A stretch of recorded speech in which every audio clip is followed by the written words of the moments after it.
Hi again, everybody. Welcome to Inside Golf. I'm Harry Donahue. You know, about a year and a half ago, we sat down with a gentleman by the name of John Riley, who had just written a book about Ed Porky Oliver.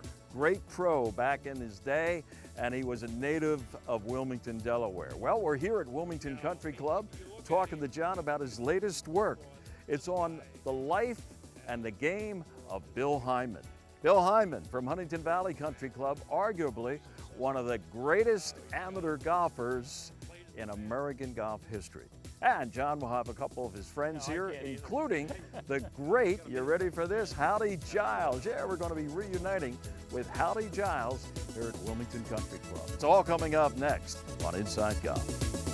The 26th season of Inside Golf is presented by Destination Montco Golf. Your next golf getaway is in Valley Forge in Montgomery County, Pennsylvania. Visit valleyforge.org. By the First Tee Greater Philadelphia. The First Tee not only helps young men and women become better golfers, but most important, better people. Get involved. Visit firstteephiladelphia.org. By the Philadelphia Association of Golf Course Superintendents, a community of professionals enhancing the game of golf since 1925. Make sure you thank your golf course superintendent today. By the Golf Association of Philadelphia, GAP, celebrating amateur golf since 1897. By Jersey Man and Philly Man magazine, a digital publication and private business network. Read the current issue free at jerseymanmagazine.com. And by Inside Golf's partner since 1998, the Philadelphia PGA section, the experts in the game and business of golf. Golf is the great equalizer. For many, this journey is an escape from reality, a chance to be part of a team, a career opportunity. PGA Reach impacts lives through golf by lifting people up, giving them hope, and sending them down an alternate path that they never saw coming. With PGA Reach Philadelphia, as in life and in golf, the most important shot you take is the next one. When you vacation in Montgomery County, PA, your money worries get a vacation too. Oh, you gotta get your value. Feel free to explore the soldiers' huts. Free? $4, that's it? Keep the lettuce coming, Diane. Parking is free! Hey, it's free! With so many affordable things in Montgomery County, go ahead. Freak out.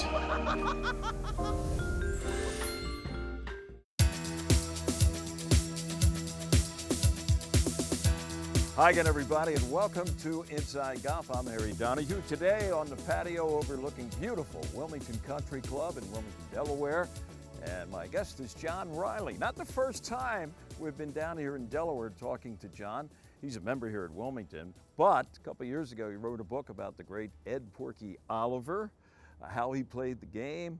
And Porky, of course, was left behind a big legacy of golf here in the Wilmington area. Left us too soon, but John, you did a great job on what he meant to golf, not just in Wilmington, but golf in the U.S., as he competed against some of the best of his time. And here we are on the verge of another book that you're writing, this time about Bill Hyndman, who has ties to Wilmington Country Club. You can get into that a little bit. And of course, was maybe one of the best U.S. amateur golfers of all time. But first, thanks for having us back Harry, here. great to be with you again.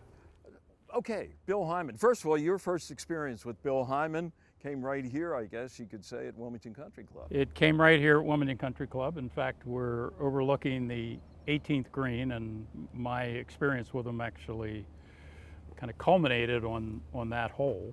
I had run out here after work. I was 29 years old at the time, but I grew up in a house where I probably heard repeated dozens of times, the greatest golfer in Philadelphia, pro or amateur, is Billy Hyndman. And even out here caddying as a kid, same thing. If who was the best golfer came up, Billy Hyndman's name always rose to the top. And why not? Look at his record. Right. Nationally, internationally, one of the best. No, it's quite a record, and I ran out here that night to try to play a practice round. I was not a member at the time, to play a practice round for the U.S. Amateur, which was qualifier the next day, the U.S. Amateur qualifier. And as 1975. this is 1975, and as I was getting ready to tee it up on the first hole, I heard this voice behind me say, "Son, do you mind if I join you?" And I turn around, and it's the great Billy Hyndman. So I was just like, well, of course, Mr. Hyndman, you know, like I'm almost speechless. And we couldn't get 18 in. It was after 5. It was getting dark, and we skipped a few holes. And we got to the 18th hole, and he said, after we teed off, he asked me about what club to hit. And I said, well, I'd recently played in the Delaware Open, and I used 4-wood off the tee to avoid going into the trees at the far end of the fairway. There were a lot more trees on that fairway than Oh yeah, there are today. this was trees all the way up. So tree lined all the way up, dogleg, Yeah. what, dogleg left? Yeah. Dogleg left. And anyway, he debated that. He said, you know, I think I could turn a driver around the corner, get close to the green, and you know, have a better shot at birdie. So the next day, he goes out on the north course, was the first course for the qualifier. Now keep in mind, I think at the time he had already qualified for 21 U.S. amateurs. Had played in the Masters golf tournaments. He'd done it all. Played in 9 Masters, 9 U.S. Opens. Won Philly Amateur, what, 3 times over the course of Won the 25 Patterson years Cup or something? 10 Yeah. times. The record was incredible. And anyway, so the next day he goes out and he shoots 75 on the north course. North course, very tricky, a little shorter. You know, it looks like you can score and then you don't. So, Been there, done that. so anyway, he goes back out on the first 9 of the south course, which is by far the hardest of the 3 9s, and he shoots 40. So I'm seeing this on the scoreboard, like when I finished 9, and I went, wow, Billy Hyndman's going to miss the U.S. Amateur. And I thought it probably warmed the hearts of a lot of the competitors because they had already included him even at the age of 59. But the next thing I hear is that he's standing on the 18 tee and he's 6 under on the back 9. He has par on the last hole for 30, which would give him a 71 and put him into the amateur. 75, 71 would put him into the last spot. He decides to hit driver off the tee. Your hole. Doesn't turn the corner Uh-oh. and gets blocked by the tree, makes double bogey, finishes with 72. It's a tie. And all of a sudden, I'm in the locker room cleaning up my stuff. You know, my 75 wasn't going to make it. And round the corner comes Billy Hyndman, just like this with his finger. Johnny, I should have listened to you. I hit driver, and now I got to go to a playoff. Of course, he won the playoff, went to Right. another U.S. Open. Still survived. So, right. But So that was my it experience. would have been a lot easier if he had paid attention to John Riley. All right, we're going to take a break, John. We're going to be back to talk more about the great Bill Hyndman and his great amateur career.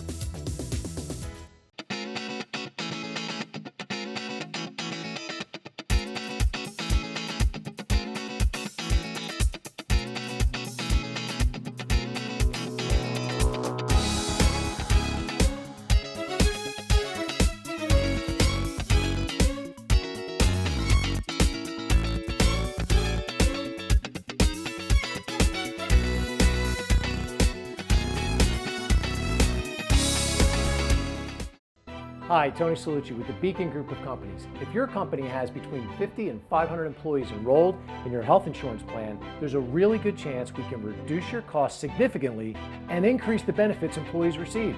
How do we do it? We put you together with several thousand employers of a similar size across the country so your company can get amazing buying power. Schedule a conversation with one of our employee benefits specialists today at mybeacongroup.com.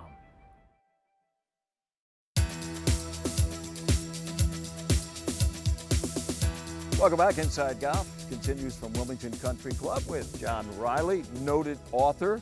Did the Ed Porky Oliver book a couple of years ago, and now he's working on one. This guy does research like you wouldn't believe on the great Billy Hyndman. We talked a little bit about you and Mr. Hyndman here at Wilmington, John. You first met him back in 1975. Little did you know, I guess, that you'd be writing a book about. Why Billy Hyndman? Why'd you decide to do it? Well, I actually was doing a book event, book signing, and a talk up at Huntington Valley. And after that event, a fellow by the name of Bill Weimer came up, reintroduced himself to me. He called me a few days later and he said, I've been doing a lot of thinking. I think that Bill Hyndman, I was involved in setting up the Bill Hyndman Room up at Huntington Valley, and I was thinking that maybe his life would make a good book. And would you have any interest in writing that book? And I said, well, let me think about it. I said, I had a personal experience with Bill, and to me, it sounds like it would be a book. And, you know, we kind of like one step after another. I met his grandson, Bill Hyndman V, who is a week or the two executive later. director of the Yep. First Tee program of Philadelphia. Yep. I had no idea, though, and I mentioned this in the prologue of the book, but I had no idea the challenges the guy had in life. And that's going to be certainly a theme and undercurrent of what's going on in the book. It wasn't a box of chocolates for him. No, you look at him, you'd have thought this guy has the world just the way you'd want to have it.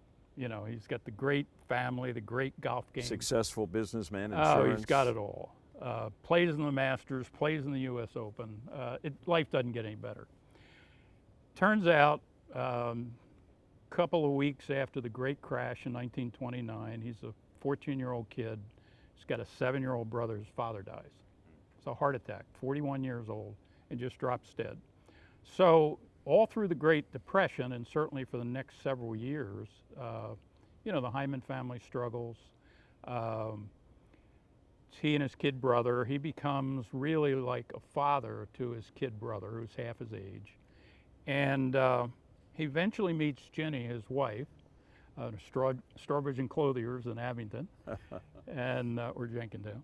And anyway, they actually run off and get married. They elope. And they end up about a year and a half later, they have their first child. And that little girl dies of bone cancer. Wow. At the age of 3.5. Just an incredibly tragic experience. And a week after his daughter dies, his brother, who lives with him, goes off the Second World War. He goes off to bomber training, become a bomber pilot. He's killed a year later. Wow.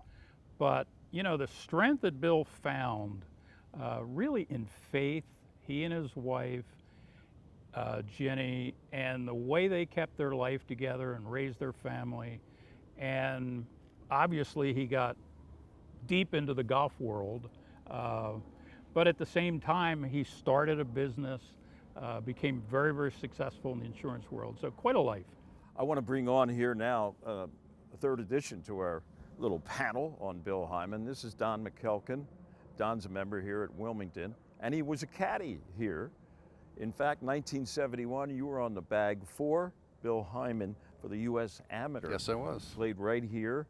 And tell us about your first encounter with the great Bill Hyndman. As I mentioned, it's I had this opportunity to caddy at my home course, and it was kind of a complete crapshoot about the way they were doing the assignments for the players.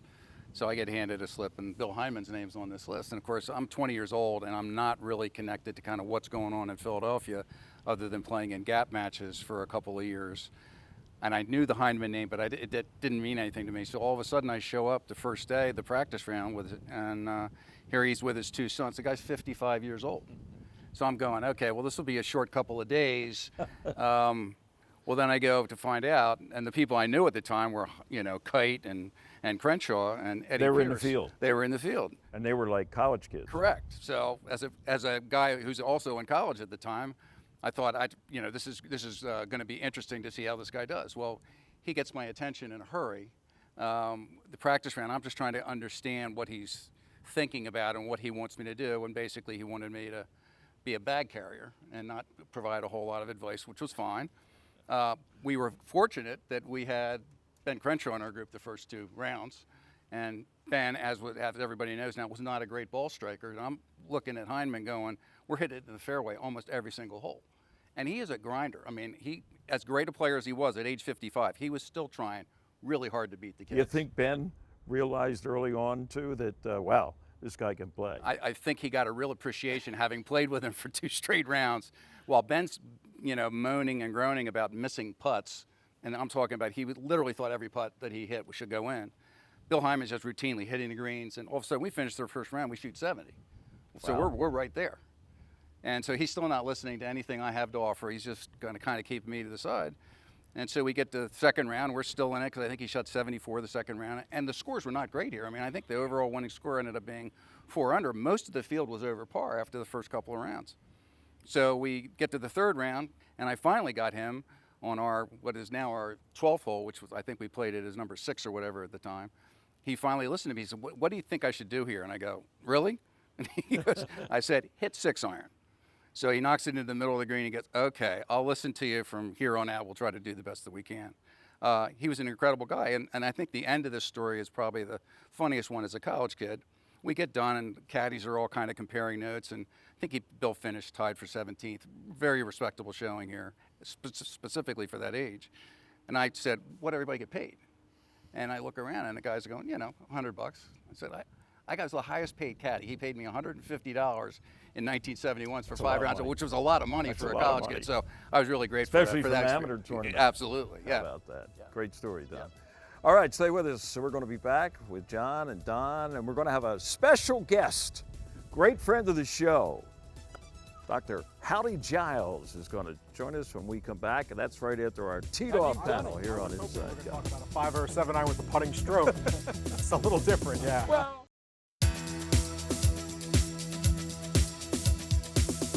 welcome back. Inside Golf now continues with our teed-off panel. We're here on the back deck at Lulu Country Club in Upper Dublin. Jim Sullivan's joined us again. Always a pleasure to see you. So great to be here, Harry. Thanks. What's new with you? Anything? You've been out playing good? Playing infrequently and poorly when I do. So the pull is not there. All right. Consistent. I love it. Harry Mays, he's the host of the podcast Swing It and Ding It and a frequent contributor here of Inside Golf. Good to be with you, Harry. Chris Wegner is the general manager, relatively new to the position at Philmont Country Club. Also, he is a PGA professional, so he's got a lot to offer the game and the members at Philmont. Start with you, Chris. Question is, when do you putt or chip it from just off the green, or do you ever? You always stick with one or the other? Well, my answer to the members is putt it. What gives you the best chance to make the next shot? Regardless of the length? If you can putt it, you're going to probably end up with a better solution. Now, when you get to different levels of players, again, I think you have to think about what is going to give me the best chance to make the next shot. As much as I'd like to make that chip or putt, how can I position myself to make the next one and move on to the next hole? Right. Is there a particular club that you would recommend, or is it too many factors? Each one could be different. I don't buy into the one club all the time thing that we've talked about through the years. So I think it's whatever you're most comfortable with and what you practice with. A lot of guys don't ever practice the shots. Right. So hitting a hybrid to putt with, if you don't ever practice that, I can't think that's a wise decision. Right. Harry, what's your choice? My best chip rarely beats my worst putt. Okay, regardless of the distance.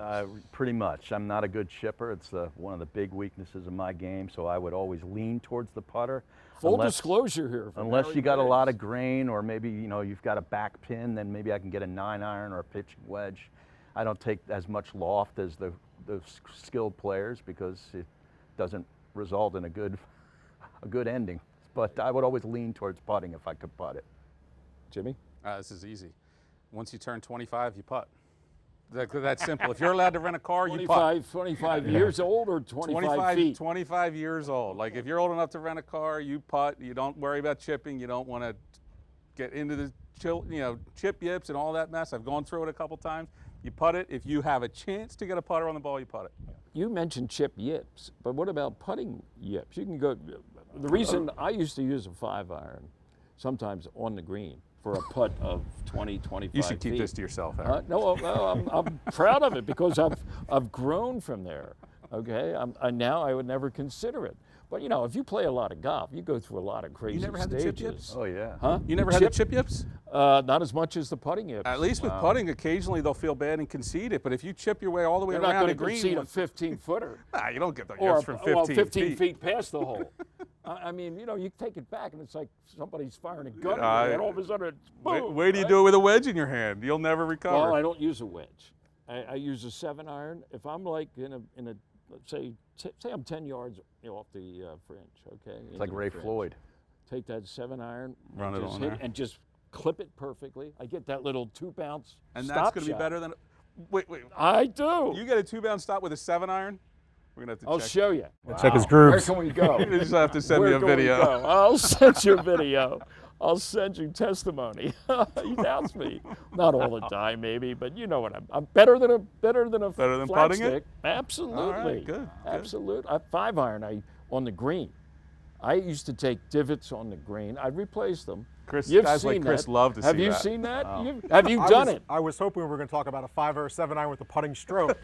It's a little different, yeah. Well, Not the descending you blow. can clip it perfectly, put a little action on it, right? It has, you know, grooves in it, a 7-iron. I mean, that's what they're there Remind for. me to add some money to the maintenance budget after you play film on. Yeah. Well, I don't take, you know, and then walk away. I replace, but yeah, I mean, the yips are everybody sooner or later, and it's not only when you're 60 or 50. You can get the yips at a young age. I was about right? 30.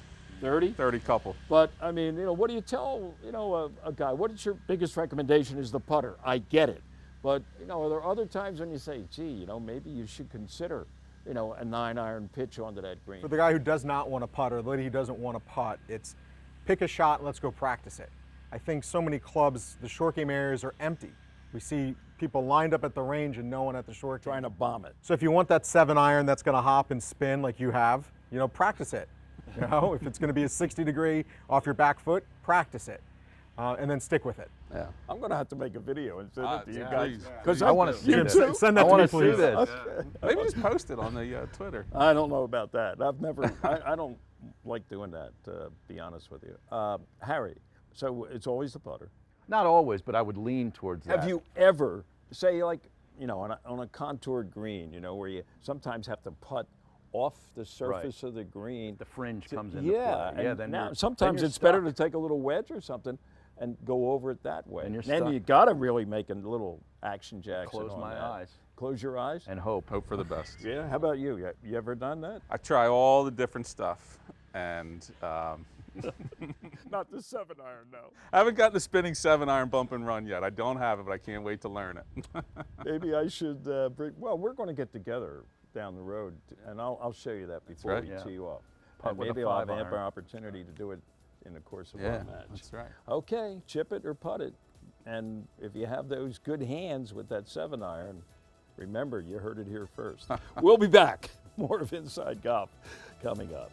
Designed by Donald Ross, Lulu Country Club is one of the premier private golf courses in Montgomery County. This classic 18-hole course boasts a new state-of-the-art clubhouse with many amenities for members to enjoy. Members are invited to play in events, tournaments, and enjoy guest privileges. For more information, contact membership at lulucc.com.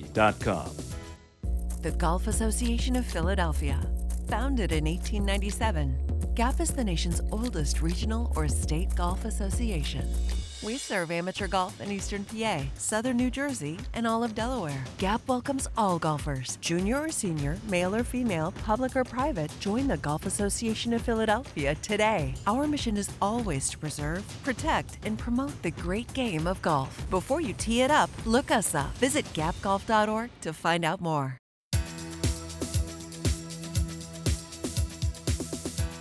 Back here at Wilmington Country Club to wrap things up on this edition of Inside Golf. Look who I have here. Yes, Howdy Giles, my good buddy. Howdy, well, I haven't seen you in person. We've talked on the phone and text message and all that. Great to see you. Nice to see you. Longtime member at Wilmington, personal dentist, and maybe one of the closest friends of the great Arnold Palmer. And how you doing, Howdy? Doing good. I come to Wilmington Country Club. I was hoping to see you. And John Riley. I heard John's coming. I had to come. Yeah. I How didn't know about Don was that? coming, yeah. I know. John's my man. How do you still go to Bay Hill? Go to Bay Hill. I'll be there January 8th till the 1st of middle of May. They still play the shootout every day at 12 o'clock? I don't play the shootout anymore. My game's not that good. You know, we were there, and my goodness gracious, what a great group of guys that is down there, and you're a big part of it. As I mentioned, Howdy and Arnold go way back. You met him for the first time, I think, at the grand opening of a miniature golf course or something down here. Turned out to be his dentist. And he has basically a memorabilia set up of everything of Arnold Palmer in your home here in Wilmington. Somebody who beat me, though, is a guy by the name of Jim Rukowski. He's a good friend of Arnie's, too. His collection is 10 times bigger than my collection. No, I can't believe that. No, I can't either. Hey, John, in the last 45 seconds here, what's going to be, shall we say, the legacy of your book on the great Bill Hyndman? Well, he's quite a story. One of the most important points is his longevity that went on for decades and decades. Kind of began when he was 40 years old, of all things, and the oldest to play in a Walker Cup team. That record will never be broken because it's all college kids now. Right. Sure, you're right. But he overcame a great deal in his life. And somehow or other, he always came back. He never gave up. And he won the 1973 U.S. Senior Amateur. In fact, he called Jenny, his wife, the night before, and he said, Jenny, we're going to win this one tomorrow. He was that confident. That's great. Well, the book will be out hopefully around the Christmas season, John? Should be out of We'll let you know here on Inside Golf. Thanks to John. Thanks to Howdy. Don McElkin, good to meet you. Good to see you. And your stories with the great Bill Hyndman. Thanks for joining us today here at the Wilmington Country Club. See you next week on Inside Golf. The 26th season of Inside Golf is presented by Destination Monco Golf. Your next golf getaway is in Valley Forge in Montgomery County, Pennsylvania. Visit valleyforge.org. By the First Tee Greater Philadelphia. The First Tee not only helps young men and women become better golfers, but most important, better people. Get involved. Visit firstteephiladelphia.org. By the Philadelphia Association of Golf Course Superintendents, a community of professionals enhancing the game of golf since 1925. Make sure you thank your golf course superintendent today. By the Golf Association of Philadelphia, GAP, celebrating amateur golf since 1897. By Jersey Man and Philly Man Magazine, a digital publication and private business network. Read the current issue free at jerseymanmagazine.com. And by Inside Golf's partner since 1998, the Philadelphia PGA Section, the experts in the game and business of golf.